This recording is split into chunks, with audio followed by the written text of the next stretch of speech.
అమ్మాయిల విషయానికొస్తే సో వాళ్ళు ఫౌండేషన్ అని, సీరమ్స్ అని, మిగతా మేకప్ కోసం రకరకాలు వాడుతుంటారు. సో వారు అంటే ఎప్పుడు సన్ స్క్రీన్ వాడాలి? అంటే as a final layer so వాడినప్పుడు మిగతావి వాడొచ్చా? వాడకూడదా? ఎటువంటివి వాడొచ్చు? ఎటువంటివి వాడకూడదు? సో లేయరింగ్ విషయానికి వస్తే sunscreen should always be the last layer అండి. ఓకే. సో మామూలుగా ఇప్పుడు సీరమ్, మాయిశ్చరైజర్, సన్ స్క్రీన్ 3 వాడేట్టయితే అదే ఆర్డర్లో వాడాలి. ఫేస్ వాష్ చేశాక ఫస్ట్ సీరం పెట్టాలి, సీరం పైన మాయిశ్చరైజర్, మాయిశ్చరైజర్ పైన సన్ స్క్రీన్, సన్ స్క్రీన్ పైన ఇఫ్ ఎట్ ఆల్ అవసరమైతే కొంచెం mineral powder or compact powder వేసుకోవచ్చు. ఆర్ మేకప్ రెగ్యులర్గా వేసుకునే అలవాటు ఉన్న వాళ్ళు కూడా సన్ స్క్రీన్ పైననే మేకప్ వేసుకోవడం బెటర్ అండి. సాధారణంగా ఆయిలీ స్కిన్ ఉన్న వారికి ఆల్రెడీ ఆయిల్ ఉంటుంది కాబట్టి సన్ స్క్రీన్ అవసరం లేదు అని అంటారు. ఇది ఎంతవరకు వాస్తవం? దీని గురించి వివరిస్తారు. లేదండి, సన్ స్క్రీన్కి ఆయిలీనెస్కి సంబంధమే లేదు అసలు.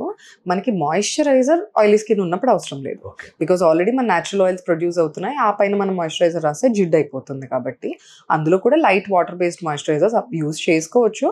బట్ సమ్మర్లో పగటిపూట అవసరం అప్లై చేయకపోయినా దట్స్ ఓకే.